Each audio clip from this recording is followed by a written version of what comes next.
नमस्कार, 5 के प्रहार में आपका बहुत बहुत स्वागत। मैं हूं आपके साथ मनोराज सक्सेना। आज की डिबेट का मुद्दा है सबसे बड़ी घर वापसी। जी हां, तो बांसवाड़ा के एक गांव में एक साथ 30 परिवारों की घर वापसी हुई है, जो चर्चा का विषय बनी हुई है। इन परिवारों ने पैसे के लालच में आकर 30 साल पहले ईसाई धर्म को अपना लिया था। साथ ही सभी ने मिलकर चर्च का शुद्धिकरण कर उसे मंदिर में बदल दिया है। गांव में अब धर्मांतरण की सच्चाई को लेकर जागरूकता बढ़ी है और लोग सनातन के महत्व को समझने लगे हैं। तो इस सबसे बड़ी घर वापसी पर विस्तार से आज हम चर्चा करेंगे। पहले आपको दिखाते हैं ये खास रिपोर्ट।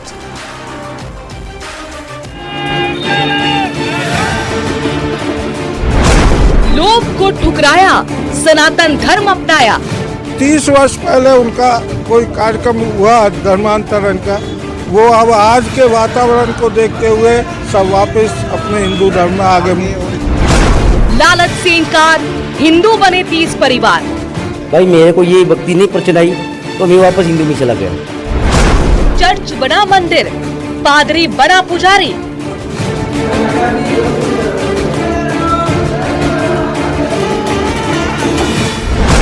तीस साल बाद सबसे बड़ी घर वापसी। ये खबर लगातार चर्चा का विषय बनी हुई है और इस खबर पे समाज पे क्या असर पड़ता है, क्या संदेश जाता है, इस घर वापसी के पीछे की वजह क्या है, इसे समझने के लिए खास पैनल हमारे साथ जुड़ेगा। बीजेपी के प्रवक्ता भी हमारे साथ जुड़ेंगे, कांग्रेस के प्रवक्ता भी जुड़ेंगे और अभी फिलहाल आप आशुतोष रावत को देख पा रहे हैं, वरिष्ठ पत्रकार हैं, हर मुद्दे पर बेबाकी से अपनी बात रखते हैं। आशुतोष जी, बहुत बहुत स्वागत इस खास चर्चा में। चूंकि इसके सामाजिक पहलू भी हैं, राजनीतिक पहलू भी हैं, धार्मिक पहलू भी हैं, हर एक पहलू पे आपसे मैं समझना चाहूंगी। लेकिन सबसे पहले मुझे बताइए, जब आपने खबर सुनी तो सबसे पहला आपका रिएक्शन क्या था, क्या मन में आया? देखिए मनोराज जी, पिछले अगर कुछ सैकड़ों में अगर बात करें तो 200-300 वर्ष पहले जिस तरह की एक परिस्थितियां बनी और उसके बाद में जो लगातार परिस्थितियां बनती रही कि कुछ दबाव के कारण, सामाजिक दबावों के कारण, धार्मिक दबावों के कारण और लालच के कारण धर्म परिवर्तन का एक खेल पूरी दुनिया भर में चलाया गया। केवल हिंदुस्तान में चलाया गया ऐसा नहीं है, पूरी दुनिया भर में धर्म परिवर्तन का खेल चलाया गया। लेकिन अब पिछले हम 25, 30, 50 सालों की अगर बात करें तो एक बार लोग बाग फिर से अपने स्वधर्म में वापसी कर रहे हैं। जो लालच के कारण या किसी दबाव के कारण जिन लोगों ने धर्म परिवर्तन किया था वो एक बार फिर से स्वधर्म में वापस आ रहे हैं। तो शायद इसको समाज के अंदर जो कुरीतियां थी उन कुरीतियों में, या हम कह सकते हैं सामाजिक तौर पर कि उन कुरीतियों में कमी आई है, जिसकी वजह से लोग वापस अपने धर्म की ओर एक बार फिर से अपने धर्म को बड़ा मानते हुए, अपने धर्म के महत्व को समझते हुए घर वापसी कर रहे हैं। राजनीतिक तौर पर भी इसके बहुत सारे मायने हैं, क्योंकि एक बड़ा वर्ग ऐसा भी है जो उनको राजनीति से जोड़ने की कोशिश करता है। लेकिन मेरी दृष्टि में यह सामाजिक और धार्मिक मुद्दा ज्यादा है। लोगों को लालच के कारण धर्म परिवर्तन कराया गया, वो शायद स्थायी तौर पर उस धर्म के साथ जुड़ नहीं पाए जिस धर्म में उनका परिवर्तन कराया गया। ऐसे में स्वधर्म वापसी की ये घटनाएं लगातार हमारे सामने समय समय पर देश भर के आशुतोष रावत जी, आपने 2 पॉइंट यहां पर कहे। पहला पॉइंट क्या कि कुरीतियों पर हमने काफी हद तक अब खत्म करने की कोशिश की, उसका भी असर है। दूसरा आपने बताया उनको भी सुने थे जिन शख्स ने धर्म परिवर्तन कर लिया है और उनके साथ उनके 30 परिवार भी हैं जिन्होंने धर्म परिवर्तन किया है। तो उनका कहना था कि वो भक्ति से जुड़ नहीं पाए, यानी कि वो ईसाई धर्म को पूरी तरह से मन से अब नहीं अपना पाए। तो क्या ये माना जाए कि आपका जो अपना धर्म होता है, जिसमें आपने अपना बचपन बीता है, आपने आस पड़ोस में वो सब कुछ देखा है, अपने परिवार में आपने वो त्योहार मनाए हैं, आपको वो आपकी संस्कृति से कनेक्ट करता है, आपकी वो विरासत से कनेक्ट करता है, आपकी वो जड़ों से जुड़ा होता है? और क्या यही वजह है कि ये एक बड़ा कारण रहा होगा धर्म परिवर्तन का? लालच कुछ वक्त के लिए आप पे जरूर जादू दे सकता है, लेकिन आपको अंत में जड़ों से ही जुड़ना होता है। बिल्कुल बिल्कुल मनोराज जी, आपने सही कहा और वही मैं चीज बार बार कह रहा हूं कि धर्म परिवर्तन जो लालच के कारण कराए गए, लोगों को कुछ फाइनेंशियल मदद देने के नाम पर कि हम आपके लिए मकान बना देंगे, आपको पैसा दे देंगे, आपके बच्चों की शिक्षा का प्रबंध करेंगे, कुछ उस तरह के जो लालच देकर के धर्म परिवर्तन कराए गए, वो धर्म परिवर्तन उस व्यक्ति को उस धर्म के साथ नहीं जोड़ पाए। क्योंकि जो जिस धर्म का व्यक्ति होता है निश्चित तौर पर उसका परिवार का, उसका जो पूरा सोशल बैकग्राउंड होता है, उसकी जो तमाम रिश्तेदारियां नातेदारियां होती हैं वो धर्म के साथ होती हैं, उस धर्म के साथ एक उसका स्वाभाविक जुड़ाव होता है। उस धर्म की वापसी अगर वह व्यक्ति करता है, स्वधर्म में अगर वापस आ रहा है, तो शायद उसके लिए मैं इसी चीज को कारण मानता हूं कि उन लोगों को एक बार उन्हें नजर आता है कि जो उनका अपना धर्म था, जिस धर्म में वो रहते थे, उस धर्म में ही बाकी धर्मों की अपेक्षा बहुत अच्छाइयां थी। और शायद मनोराज जी देखिए, विश्व हिंदू परिषद ने जो बांसवाड़ा प्रोजेक्ट के नाम से जो प्रोजेक्ट चलाया, लगभग पिछले 25-30 साल से विश्व हिंदू परिषद बांसवाड़ा जिले में खास तौर पर स्वधर्म वापसी के लिए जो अभियान चला रही है, जिसमें उन्होंने अब तक लगभग हजारों लोगों को, यह केवल 30 परिवारों का पहला मामला नहीं है, अब तक पिछले 25-30 साल में विश्व हिंदू परिषद ने बांसवाड़ा प्रोजेक्ट के माध्यम से लगभग हजारों लोगों को स्वधर्म में वापसी कराई है। तो ऐसे में मुझे लगता है कि शायद लालच की जो आप वो देते हैं वो उतनी स्थायी नहीं हो सकती है। व्यक्ति अपनी तो यानी कुल मिलाकर आप एक धर्मांतरण की जो सच्चाई थी ना, वो अब यहां पर खत्म होती हुई नजर आ रही है और लोगों को अपनी असल सच्चाई समझ में आ रही कि ये लालच का खेल क्या है, ये मिशनरी का खेल क्या है। चेतन राजपुरोहित हमारे साथ बीजेपी के प्रवक्ता जुड़ गए हैं। सर, आपका बहुत बहुत स्वागत। काफी देर से आपका इंतजार कर रहे थे। एक बहुत बड़ी खबर आई और ये खबर इस वक्त चर्चा का विषय बनी हुई है। सामाजिक तौर पर इसका बहुत बड़ा इंपैक्ट आएगा। किस तरह से आप इस मामले को देख रहे हैं? 30 परिवारों ने एक साथ धर्म परिवर्तन कर लिया है। जिन्होंने 30 साल पहले ईसाई धर्म अपनाया था, उनकी घर वापसी हो गई है। देखिए मनु जी, ये खेल कई दशकों से चल रहा था। किस प्रकार से ये टारगेट करते थे, उसमें भी इनका सिलेक्शन करने का एक तरीका था। जैसे अभाव में कोई परिवार है जिसकी कोई परेशानी है, आर्थिक परेशानी है या कोई बीमारी की परेशानी है, या कहीं सुदूर पहाड़ों पे रहने वाले आदिवासी, या अन्य तरीके से जो समाज से कमजोर वर्ग के लोग थे, जिनको लालच देकर के ये लोग एक काम शुरू किया। शिक्षा का अभाव भी इसके अंदर एक कारण था। इन सब कारणों से इन्होंने धीरे धीरे आदिवासी समुदाय में गलत दुष्प्रचार करना इन्होंने शुरू किया और इन लोगों को सहायता के नाम पर 1500 रुपए पर मंथ देने की बात इन्होंने कही। और लालच देकर के अगर धर्म परिवर्तन कराया जाता है तो भारत का कानून कहता है कि ये अवैध है, असंवैधानिक है और ये पनिशेबल ऑफेंस है। इसीलिए राजस्थान की सरकार ने जो धर्मांतरण विरोधी कानून जो पास किया है, उसमें यही किया है कि कोई भी व्यक्ति धर्म परिवर्तन करना चाहता है तो 60 दिन पहले जिलाधीश महोदय को सूचना देनी होगी। वो जांच करेंगे, कहीं कोई दबाव में तो नहीं है, कहीं कोई लालच में तो नहीं है, कहीं कहीं धमकाया तो नहीं जा रहा है। इसीलिए राजस्थान सरकार ने ये धर्मांतरण बिल लेकर आई, पहली बात। दूसरी बात, इनकी मोड ऑफ ऑपरेंटिस क्या है? मोड ऑफ ऑपरेंटिस इनकी है कि सबसे पहले गांव के लोगों को ये पादरी बनाते हैं, गांव के लोगों को प्रमोट करते हैं, उनको उनका साहित्य है, उनके भजनों को चेंज करते हैं, उनके धार्मिक जो भजन है आदिवासी बेल्ट में चलते हैं, उनको कहते हैं ये नहीं आप हमारे करिए, हमारी प्रार्थना करिए। इस तरीके से धीरे धीरे एक जहर इन्होंने फैलाया पूरे ट्राइबल बेल्ट में। ये खाली डूंगरपुर बांसवाड़ा की बात नहीं, इन्होंने 12 तक में, शहरिया तक में गई है।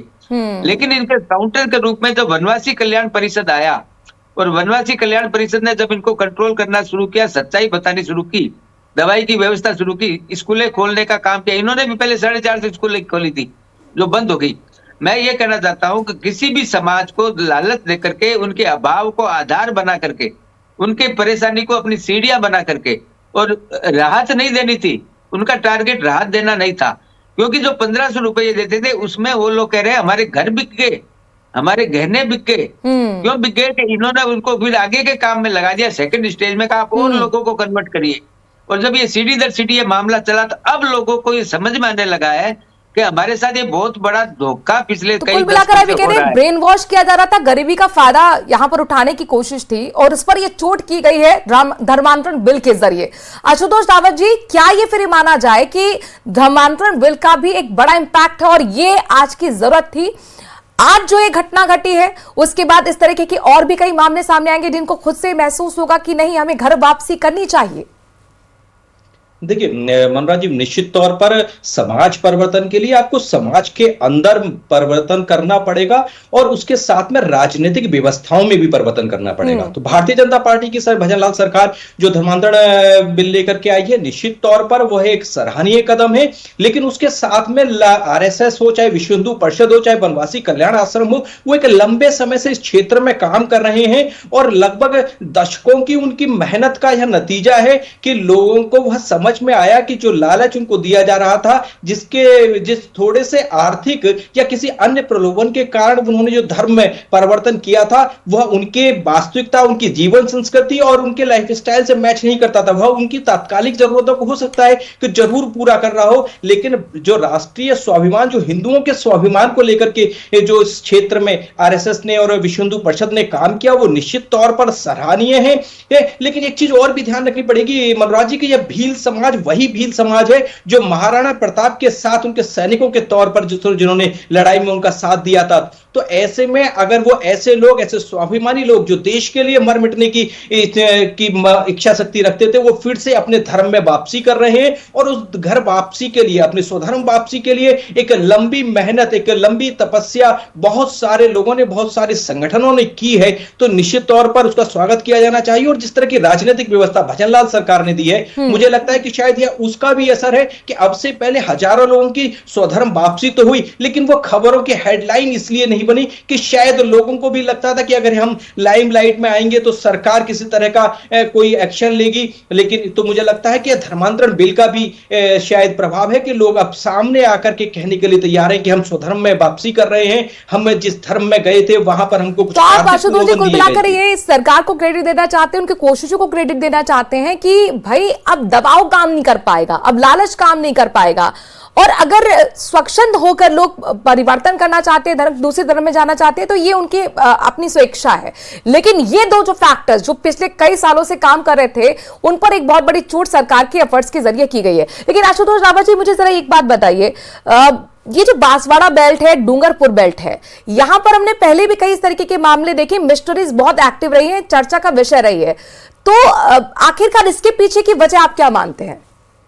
देखिए मनोज जी, आप केवल बांसवाड़ा, डूंगरपुर और उदयपुर की बात नहीं करें, हमको लगभग 5 राज्यों से गुजरने वाली इस आदिवासी बेल्ट को देखना पड़ेगा, जो महाराष्ट्र से होते हुए, मध्य प्रदेश से होते हुए, झारखंड से होते हुए राजस्थान तक आती है। यह 5 राज्यों में आदिवासियों का एक पूरे स्टेट बेल्ट है। यहाँ पर भील समाज के लोग बहुत आयत से रहते हैं और अन्य आदिवासी समाज के लोग भी रहते हैं। तो लगातार इन लोगों के साथ में एक जो सबसे बड़ी समस्या थी, वो थी शायद इनके पास में शिक्षा का वो स्तर नहीं था, शायद पैसे कमाने के लिए आर्थिक वो संसाधन नहीं थे, संसाधन थे लेकिन उस तरह का प्रयोग उनके पास नहीं था कि वो फाइनेंशियली भी साउंड हो सके। तो मुझे लगता है कि लालच के नाम पर इन तमाम बेल्ट में ईसाई मिशनरी हो या दूसरी मिशनरियां हो, दूसरे कई लोगों ने भी वहां धर्म परिवर्तन के लिए एक व्यापक अभियान कराया। हालांकि ईसाई मिशनरियां उसमें ज्यादा आगे रही क्योंकि उनके पास फाइनेंशियल एड की कोई कमी नहीं थी। एक बड़ा फंड इन मिशनरियों को धर्म परिवर्तन के नाम पर मिलता है, जो उन्होंने आदिवासी, क्योंकि वो एक सबसे सॉफ्ट टारगेट थे, उनके पास फाइनेंशियल नीड उनकी बहुत ज्यादा थी, उनकी रिक्वायरमेंट्स बहुत ज्यादा थी, जिनको फुलफिल करने के नाम पर इन ईसाई मिशनरियों ने यह खेल किया। लेकिन अब अगर समाज से इस तरह की तस्वीरें आ रही हैं, सरकार इस तरह की चीजों के बारे में गंभीरता से सोच रही है और समाज के लोग खुद अगर स्वधर्म वापसी कर रहे हैं, तो शायद कहा जा सकता है कि लोभ और लालच से अब बहुत लंबे समय तक किसी को धर्म से दूर नहीं कर सकते। मनराज जी, चेतननाथ पुरोहित जी, बांसवाड़ा का गांगड़ताई बहुत छोटा सा ये इलाका है और सोडलादुदा ये जो गांव है जिसकी हम चर्चा कर रहे हैं, जहां पर एक साथ 30 परिवार घर वापसी करते हैं। तो यहां पर जो आशुतोष जी की तरफ से एक पॉइंट उठाया गया कि वहां पर आरएसएस और बीएचपी बहुत टाइम से एक्टिव थी और ये बताने की कोशिश कर रही थी कि धर्मांतरण की असल सच्चाई क्या है। आपको लगता है कि अब इस तरीके से आगे और क्षेत्र में जाकर जो एक्टिवनेस है उसको फुल ऑन यहां पर सर्किल पे लेकर आना पड़ेगा, तभी उसका असर भी हमें देखने को मिलेगा समाज के अंदर? मनोराज जी, मैं 2 चीजें आपको बताना चाहता हूं। नंबर 1, अभी जैसे आपने गांगड़ तलाई का नाम लिया, उसी प्रकार से सल्लोपाट, सज्जनगढ़, कुशलगढ़, बागी डोगरा और तो और मैं आपको बता रहा हूं, जहां 12 डिस्ट्रिक्ट में भी शहरिया जनजाति बड़ी संख्या में निवास करती है। जहां जहां आदिवासी बेल्ट था वहां वहां इन लोगों ने अपना कुचर कर रचाया और लोगों को गुमराह करके ये सारा काम किया। लेकिन एक ताजा घटना बताता हूं मैं आपको कि इनका टारगेट केवल आदिवासी नहीं थे, इनका टारगेट हमारे दलित भाई भी थे। बीकानेर के अंदर अभी ये घटना घटित हुई 15 दिन पहले। एक मकान के अंदर 15-20 लोगों को इकट्ठा किया था धार्मिक पूजा के नाम पर। जब वहां पे विश्व हिंदू परिषद के लोगों को पता चला और वो वहां पर गए, जांच की, तो पता चला कि वहां पर उन लोगों को राहत देने के नाम पर, दवाई के नाम पर मंथ पैसे देने के नाम पर उनका प्रार्थना करवाई जा रही थी और उनको कहा जा रहा था आप हमारे धर्म में आइए। उनको दस्तावेज बरामद हुए, लिटरेचर साहित्य बरामद हुआ। तो ये घटनाएं लगातार सतत रूप से केवल आदिवासी बेल्ट में नहीं है, गांव गांव में शुरू हो गई इन लोगों की।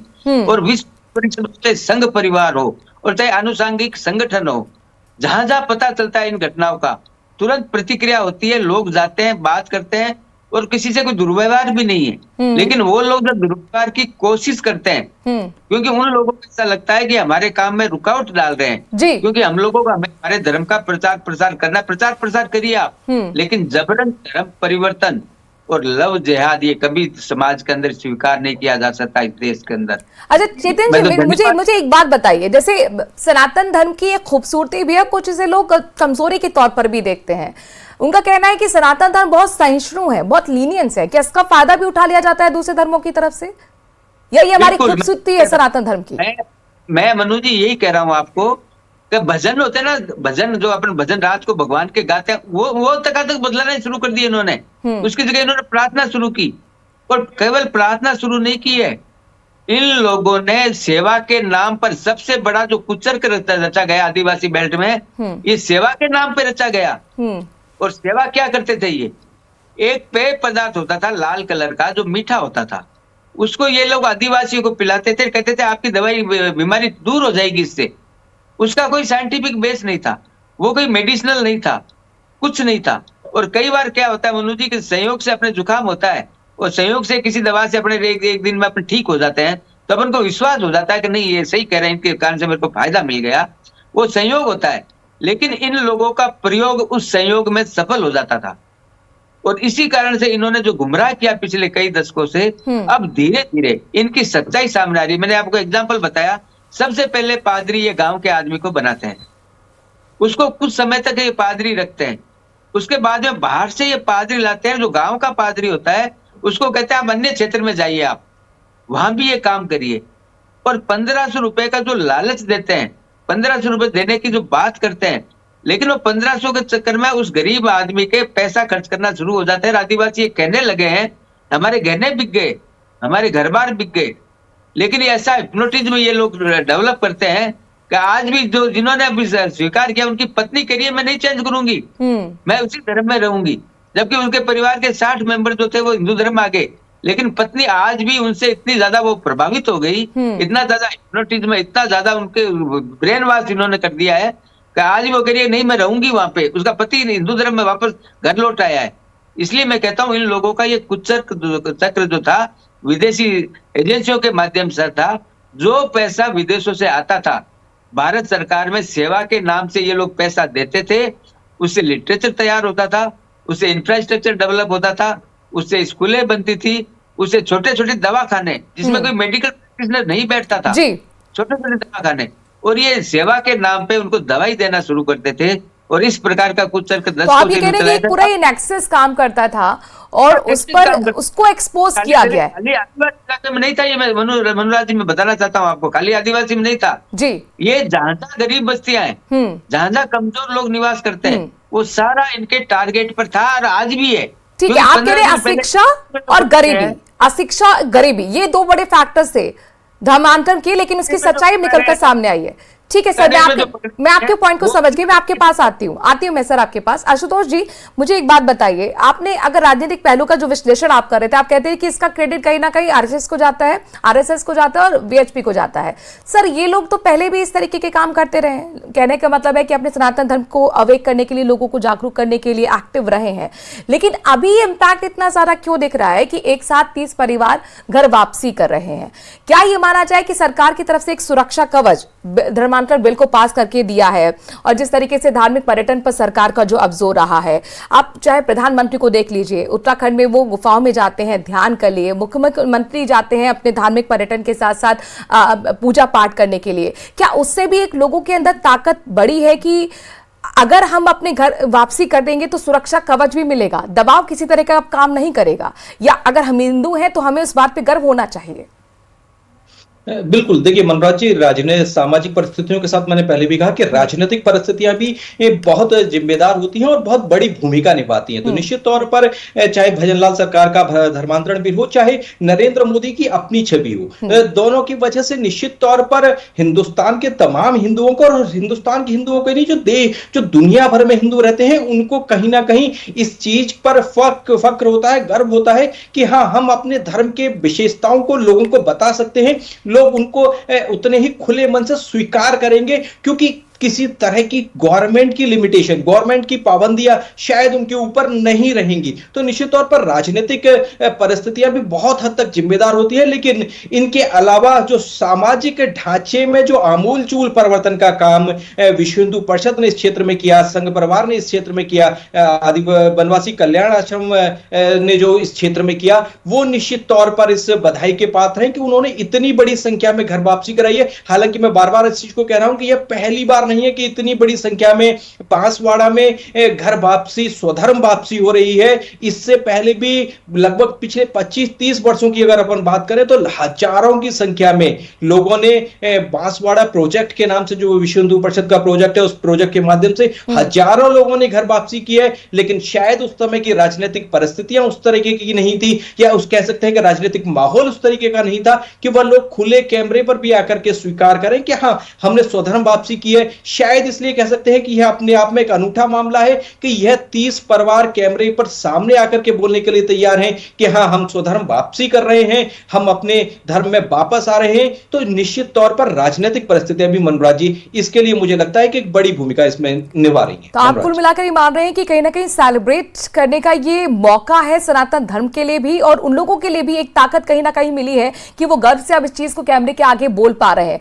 चेतन राजपुरोहित जी, चूंकि यहाँ पर वीएचपी का लगातार जिक्र हो रहा है, आरएसएस का भी जिक्र हो रहा है, और एक सांस्कृतिक पार्टी है आरएसएस, जाहिर तौर पर उसका आपसे भी लिंक है, तो क्या इस विषय को लेकर भी आपके संगठन में चर्चा हुई है? जो लोग घर वापसी करे हैं, क्या उनसे भी आप लोगों की मुलाकात हुई, बातचीत हुई, और आगे इस तरीके से घर वापसी सनातन धर्म में हो पाए, क्या इसको लेकर भी आप लोग सोच रहे हैं, विचार कर रहे हैं, या कुछ स्टेप उठाने की कोशिश कर रहे हैं? मनुराज जी, अगर हम लोग सोचते नहीं, हम लोग अगर वाच नहीं रखते, पहला धर्मांतरण विरोधी जो कानून आया है वो हवा में नहीं आया, उसकी स्टडी हुई है। पूरी स्टडी होने के बाद में कैसे, किस प्रकार से इसको अपन रोक सकते हैं, किस प्रकार से इन पे नियंत्रण कर सकते हैं। और एक बात आशुतोष जी की बात से मैं सहमत हूं, जब सरकार होती है, राष्ट्रवादी सरकार होती है, तो जनता के अंदर भी, लोगों के अंदर भी एक विश्वास जागृत होता है कि हमारे पक्ष में कोई खड़े होने वाला है।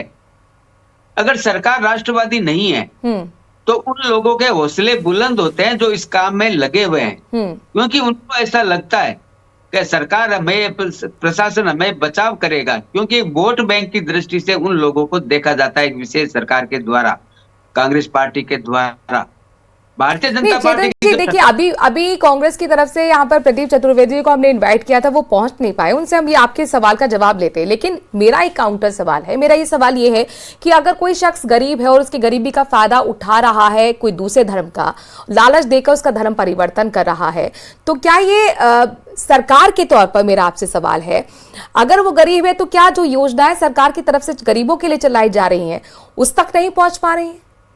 क्या इस ओर सरकार को ध्यान नहीं देना चाहिए? मैं आपके इसी बात का जवाब देता हूं। बहुत अच्छा प्रश्न किया है। 2014 में माननीय प्रधानमंत्री जी के नेतृत्व में सरकार बनी, उसके बाद में जिस प्रकार से हर घर नल योजना, हर व्यक्ति को घर, और प्रधानमंत्री खाद्य सुरक्षा योजना जिसमें मुफ्त भोजन, कांग्रेस हमारे ऊपर सवाल उठाती है कि आप क्यों देते हो, ये फ्री भोजन क्यों देते हो? फ्री भोजन इसीलिए हम लोग दे रहे हैं कि जिन जिन इलाकों में पिछड़ापन आज भी है, आज भी गरीबी है, आज भी जहाँ पे आय के साधन पूरे नहीं है, जहाँ पे इंफ्रास्ट्रक्चर डेवलपमेंट नहीं है, रोजगार कम है, माननीय प्रधानमंत्री जी के नेतृत्व में और राजस्थान सरकार में भजनलाल जी के नेतृत्व में जिस प्रकार से आदिवासी समाज की और दलित वर्ग की या गरीब पिछड़े वर्ग की समाज के अंतिम छोर पे खड़े व्यक्ति की तरफ हम लोग गए हैं। और इसका सबसे बड़ा उदाहरण है कि जब सबसे पहले शौचालय शुरू किए थे तो इसी कांग्रेस पार्टी ने हंसी मजाक उड़ाई थी हमारी कि ये शौचालय बनाएंगे गांवों में। क्या आप मानते हैं इस बात को कि नारी शक्ति, सबसे ज्यादा दुर्घटनाएं उसी समय होती थी जब ग्रामीण लोग जंगल के अंदर शौचालय शौच के लिए जाते थे, लेकिन हमने उसको सही करके निभाया और करके दिखाया। करोड़ों की संख्या में शौचालय गांवों में, हर घर में शौचालय बने। उसी प्रकार से हर घर नल योजना, जी, पानी लेने हर घर में स्वच्छ पानी पहुंचे। उसी प्रकार से प्रधानमंत्री आवास योजना किसके लिए है? उन लोगों के लिए है जो अभावों में जी रहे हैं। 2014 से लेकर के 2025 तक ठीक है, जिस संख्या में मकान बने हैं, जिस संख्या में राहत मिली है, ये सब उसी कड़ी के एक हिस्से हैं। और ये हिस्से इसलिए बने हैं कि हम लोगों ने रिसर्च किया है, अध्ययन किया है, एनालिसिस। ठीक है सर, ठीक है सर, मेरे पास ना वक्त कम है और 30 सेकंड सर आशुतोष रावत जी आपसे मैं लेना चाहूंगी क्लोजिंग कमेंट। इस खबर का सामाजिक तौर पर क्या असर पड़ने वाला है, क्या संदेश यहां पर निकल कर आ रहा है? मुझे लगता है मनोराज जी कि इस खबर का सबसे बड़ा असर जो सामाजिक तौर पर पड़ेगा कि जो और अन्य जो जिन लोगों ने पिछले किसी दबाव के कारण धर्म परिवर्तन किया है, शायद उनको एक बार रास्ता दिखेगा कि वह स्वधर्म वापसी के लिए शायद अनुकूल समय है, सबसे सही समय, और शायद स्वधर्म वापसी का रास्ता वो चुनेंगे। बहुत बहुत शुक्रिया आशुतोष रावत जी, वरिष्ठ पत्रकार हमारे साथ जुड़े हुए थे। चेतन राज पुरोहित जी आपका भी बहुत बहुत शुक्रिया, बीजेपी प्रवक्ता हमारे साथ जुड़े थे। फिलहाल इस चर्चा में आज के लिए इतना ही, बाकी खबरों के लिए बने रहिए न्यूज़ 18 पाकिस्तान के साथ। नमस्कार।